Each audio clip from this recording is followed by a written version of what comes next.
तोड़ दिया है और उधर महेंद्रगिरी पर्वत पर परशुराम तपस्या कर रहे थे। उनके जब कानों में ये भनक पहुंची, हमें लगता है कि धनुष को किसी ने तोड़ दिया। भाग खड़े हुए और आ गए, चल दिए। लेकिन इधर जनक के यहाँ सीता जी बहुत खुश, सीता की सहेलियां बहुत खुश आ गई जयमाला लेकर के। सीता जब जयमाला लेके आए तो सीता की उम्र थी 5 साल 5 महीना 11 दिन की आयु में भगवान राम के गले में जयमाला डालने के लिए चली। जब जयमाला डालने के लिए चली तो भगवान राम जो थे बड़े थे, सीता जी छोटी थी। जैसे सीता जी भगवान राम के जयमाला डाले तो बेचारी पहुंचे नहीं पाए। जब ना पहुंच पाए तो लड़कियां कहने लगी, अरे राम काहे खड़े, नहीं तो झुक जा। और बोली अरे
लड़कियों ने ढक जा, काय को खड़े लगा।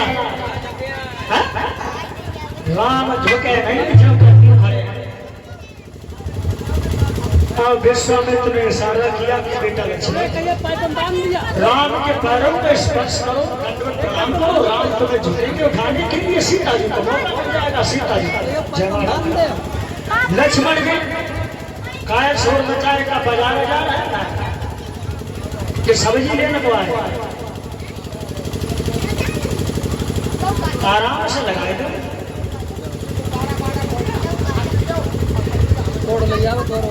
और हमारे फुफेरा आए छेदा पट्टी से गुब्बारा लगवाओ। देखो हमने खुद बुलाए अपने लोग के कार्यकर्ता,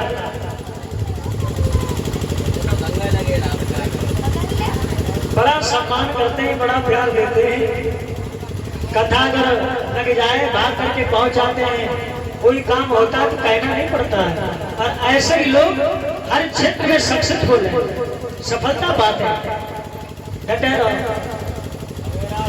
आज जब लक्ष्मण ने भैया राम के चरण छुए हैं, झुके हैं, तो राम जब उठाने के लिए झुके, सीता जी को मौका मिल गया उनका जयमाला। जो जयमाला डाल दी तो बड़ा उत्सव है, बड़ी खुशी की बात है। सबके चेहरे पर मुस्कान आ गई है। लेकिन हाँ,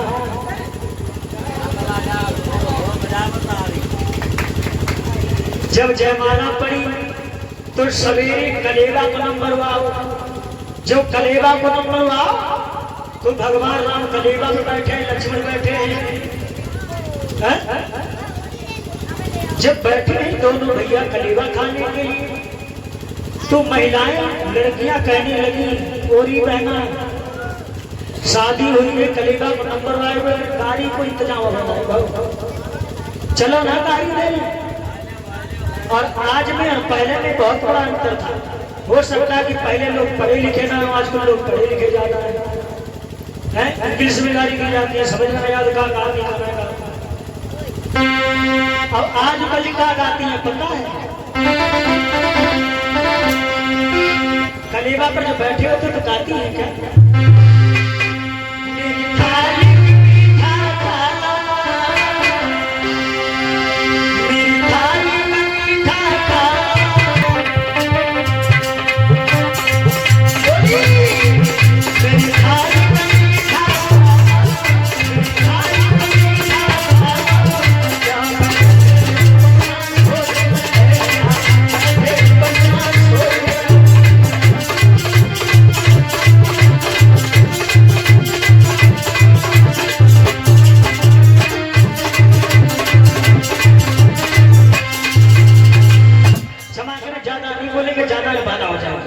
और उधर एक लड़की कहने लगी है क्यों चुपचाप है?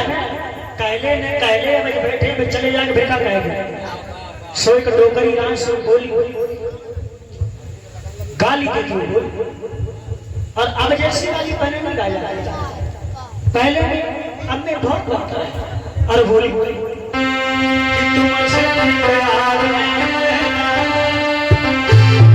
इसके दो अर्थ है।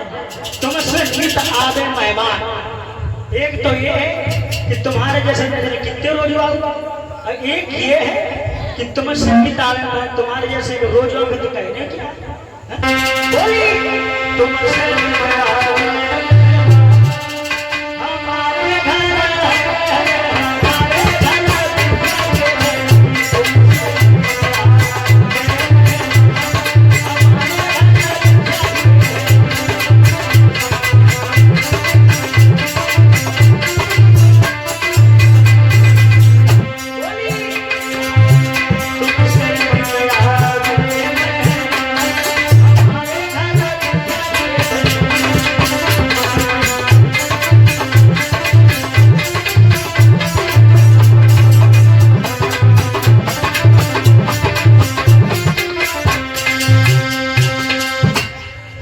गाया है तो एक लड़की कान लगी अम्मा डोकरी का है तो परेशान हो जैसे नहीं बोलेंगे।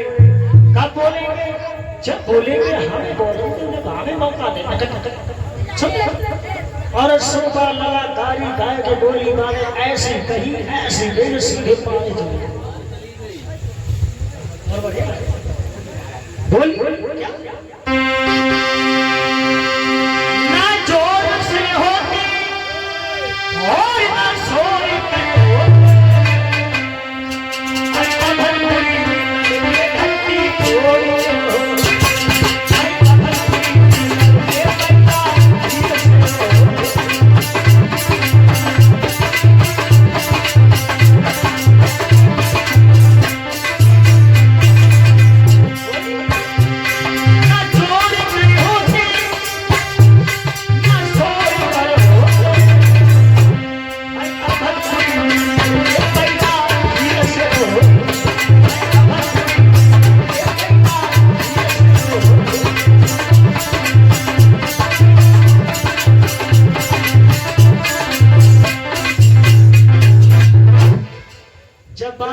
ना जोर से होती और ना शोर होते और अवधपुर में लड़के पैदा ठीक से सोई भगवान राम तो शांत रहे, लक्ष्मण पे ना रुके।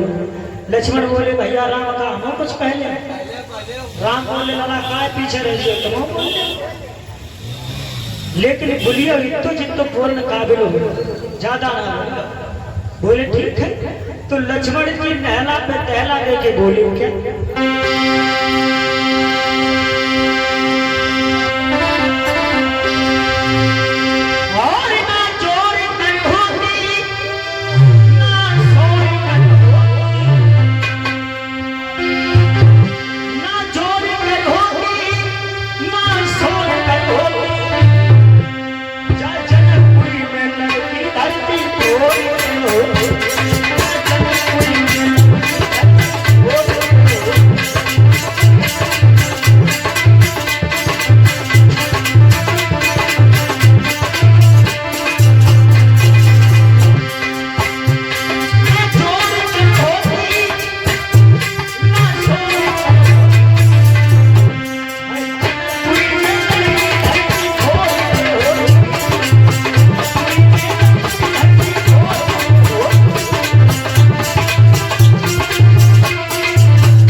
बहन ने गाली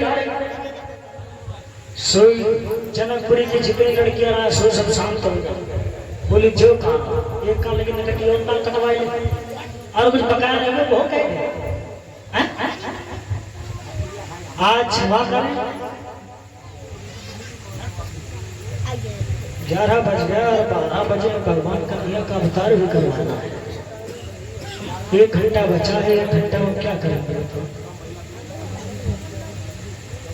और उधर जब शादी हुई है, शादी होने के बाद चारों भाइयों की शादी हुई। लक्ष्मण की उर्मिला के साथ में हो गई, भरत की मांडवी के साथ में हो गई और शत्रुघ्न जो थे उनकी शादी शर्मिला के साथ ऐसे मुश्किल था उनके साथ में हुई है।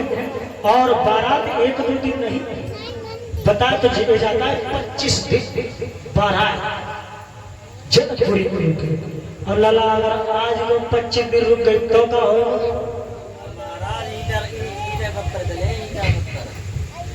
पहले के जमाने में आज से लगभग बूढ़ी अम्मा से पूछो जो बड़ी बूढ़ी अम्मा, इनके जमाने में बारात लाड़ुओं से जाती थी, बुक्की से पालकी से जाती थी और बारात कम से कम 3 दिन रखते थे। 3 दिन बाराती लोगों को भोजन खिलाते थे सो अलग से, साथ में बैलों को ले जाया जाता था, हाथी जाते थे उनको भी चारा डाला जाता था।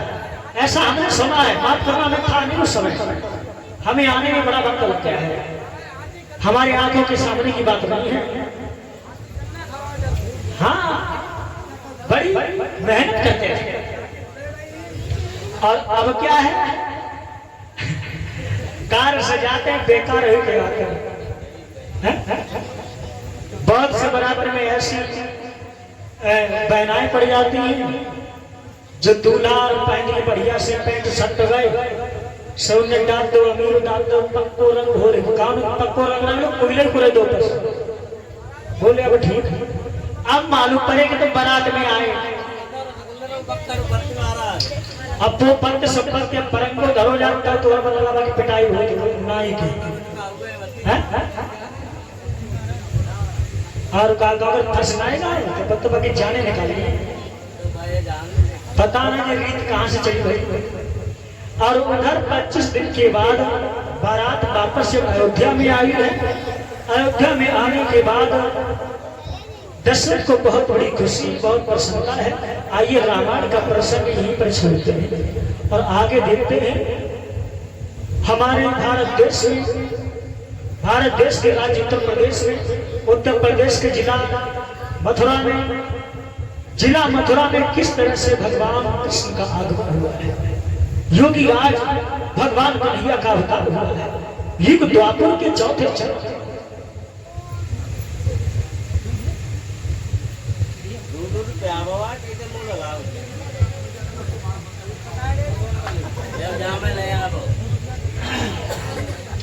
दूध चल जाएगा छिड़िया को बकरिया को धनिया को कहा भूले के।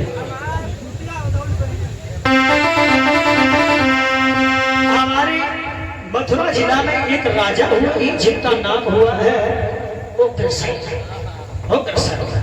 बड़े ही अच्छे स्वभाव के राजा थे, धर्म के आचरणों में चलते थे, जनता के पालन थे और हमेशा ही धर्म के कार्य में लीन रहते थे।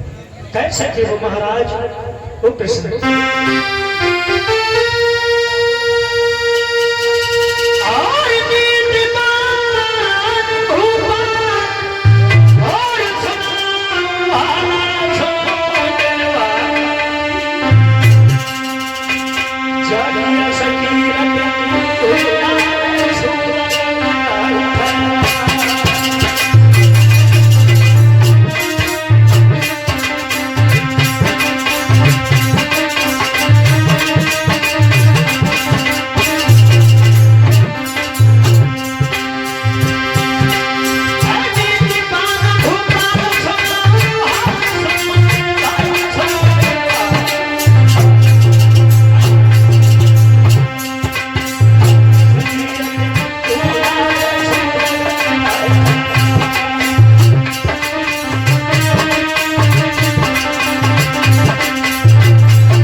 बहुत ही अच्छे विचारों के राजा थे, लेकिन उनके घर में कोई संतान नहीं थी, बहुत दुखी रहते थे। और वो तो दुखी थे ही थे। आज के संसार में वर्तमान में हमें कोई सुखी नहीं दिखाई दे रहा है, और सुखी दिखाई तो तब दे जब कोई सुखी हो। सुखी कोई है और होना भी नहीं चाहिए। राजा कहता है कि महाराजा सुखी है, दीन कहता है कि अमीर सुखी है, अमीर कहता है राजा सुखी है, लेकिन सुखी कोई नहीं है। कैसे? अरे गरीब कहे धनवान सुखी, और धनवान कहे सुखवान।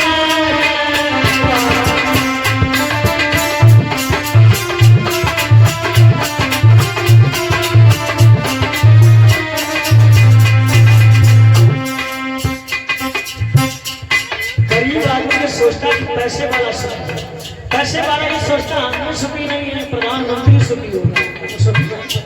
लेकिन सुखी कोई है।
और सुखी हो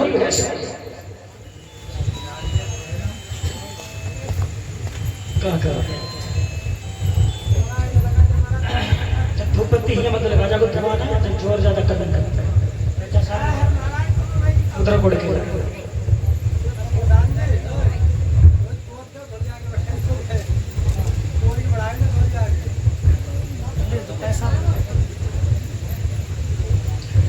आज सुखी तो कोई है नहीं, और उधर महारानी पवन रेखा बहुत दुखी रहने लगी, महाराज उग्रसेन भी दुखी है। एक दिन का समय है, जिक्र है, महारानी पवन रेखा कहने लगी, हे महाराज अगर तुम्हारी आज्ञा मिल जाए तो हम वन में विहार करने के लिए चली जाएंगे।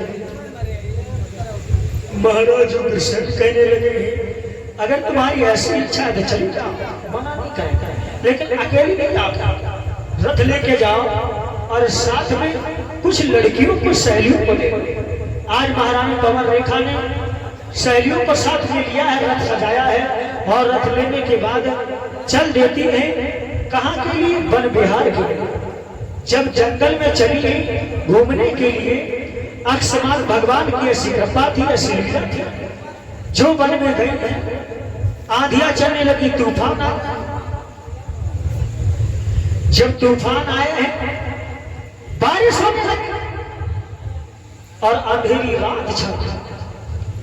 जितनी भी सहेलियां थी, कहीं कहीं जाओर चली गई, कोई बावर चली गई, सब निकल गए। आज महारानी पवन रेखा अकेली रह गई।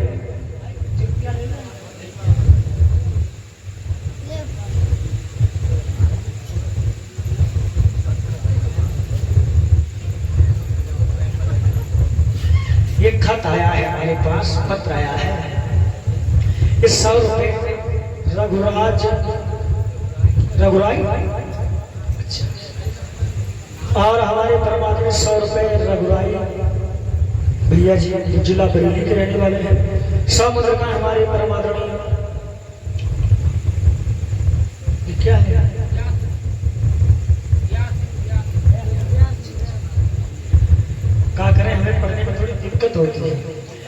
क्योंकि हम कक्षा 3 में 3 बार फेल भय। 3 बार जब पास ना आए तो होने लगा बैठ जाओ, कोई जरूरी नहीं पढ़ने की।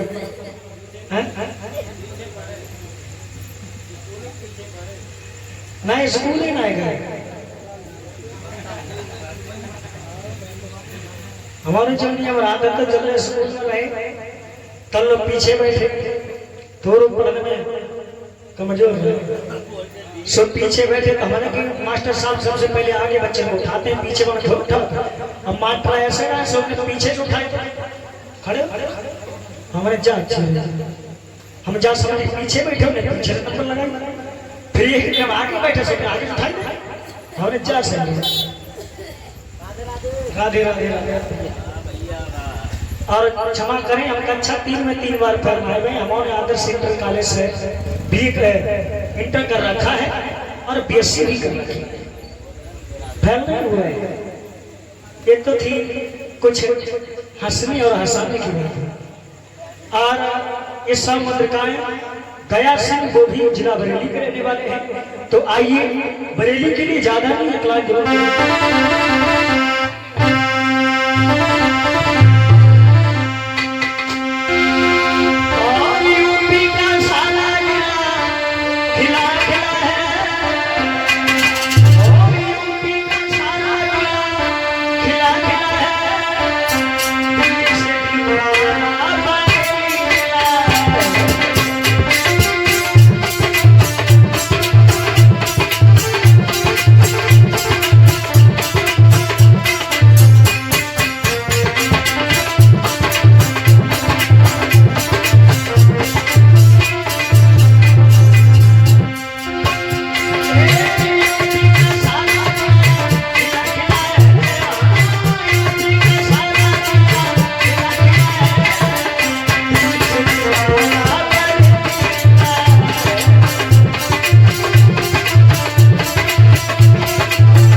प्रसंग चल रहा था। आज पवन रेखा आंधी तूफान में सदियों से बिछड़ जाती है। जब बिछड़ गई तो एक वृक्ष के नीचे बैठ करके बहुत रोने लगी, विलाप करने। जो विलाप करने लगी तो एक दुर्मिलिक नाम का राक्षस जो था आ गया है महाराज उग्रसेन का भेष रोने के बाद और कहने लगा, रानी अरे प्यारी काय में लगे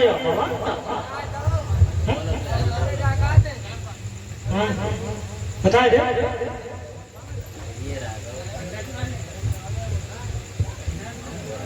तुम चिंता ना करो, तुम्हें मालूम है जब मैं तुम्हारे सामने हूँ, सब खड़ा हूँ, फिर तुम्हें डरने की बात क्या है? पवन रेखा नहीं समझ पाई ये हमारा पति नहीं है, ये राक्षस है। आज उसने पहला फुसला करके महारानी पवन रेखा के साथ अभद्र कार्य किया है और उसके बाद दुष्ट ने नीच ने ऐसा धोखा से करो सती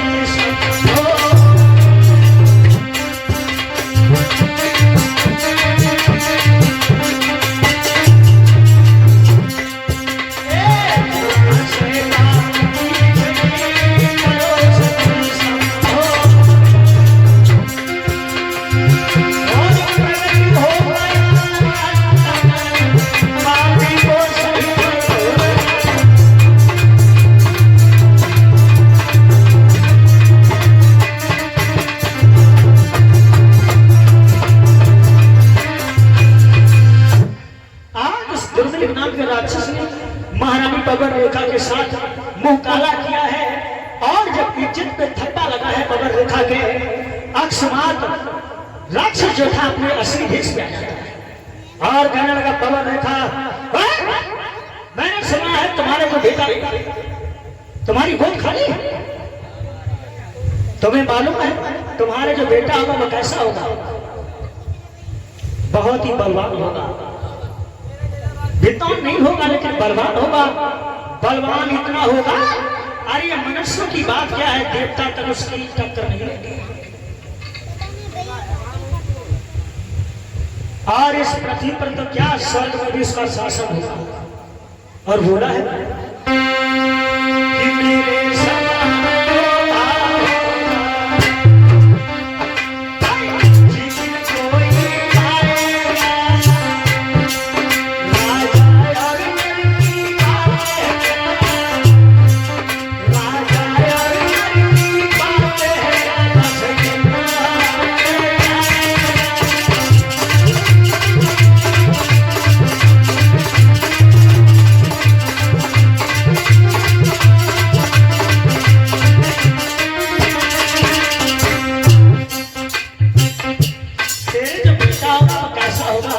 पवन रेखा कहने लगी, जानती हूँ तेरे जैसे कभी नहीं तो होगा, जैसा बाप होता है वैसे बेटा।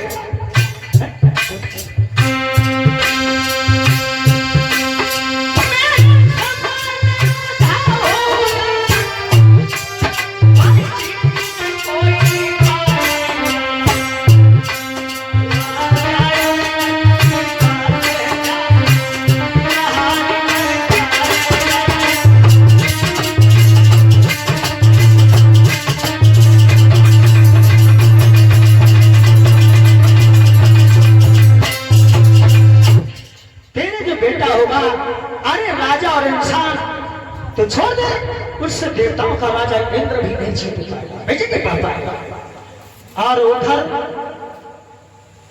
जो जब इतना कहा है और महारानी पवन रेखा कहती है, दोस्त अरे हमें नहीं मालूम था कि तू राक्षस है, अगर ये जान लेते तुझे श्राप दे के पहले भस्म कर देती, लेकिन क्या कर मजबूर क्या क्या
सुखराज भैया जी हैं जो कथा के मालिक हैं,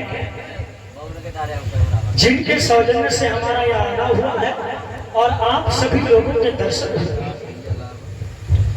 भगवान इन्होंने जितने भी हमारे साथी हैं सबके गले में हार डाल के सम्मान किया है और हम भगवान से कामना करेंगे, भगवान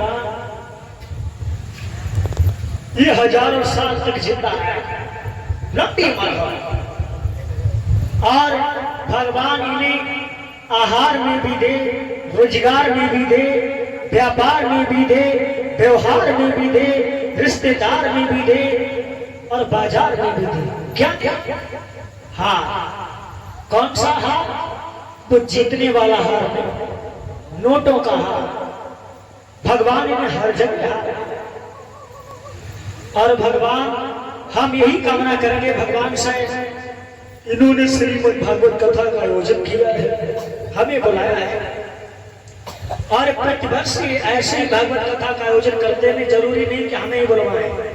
हाँ, हम ये नहीं कहते हैं कि हमें बुलवाओ, लेकिन जहाँ कथा होती है जिस नगर में, तो उस नगर के सभी प्राणी धन्य हो जाते हैं। जहाँ तक ये आवाज जाती है वहां तक के सब प्रसन्न हो जाते हैं और धन्य हो जाते हैं। तो ज्यादा नहीं, आइए अपने भैया जी के लिए एक लाइन तो बनती है।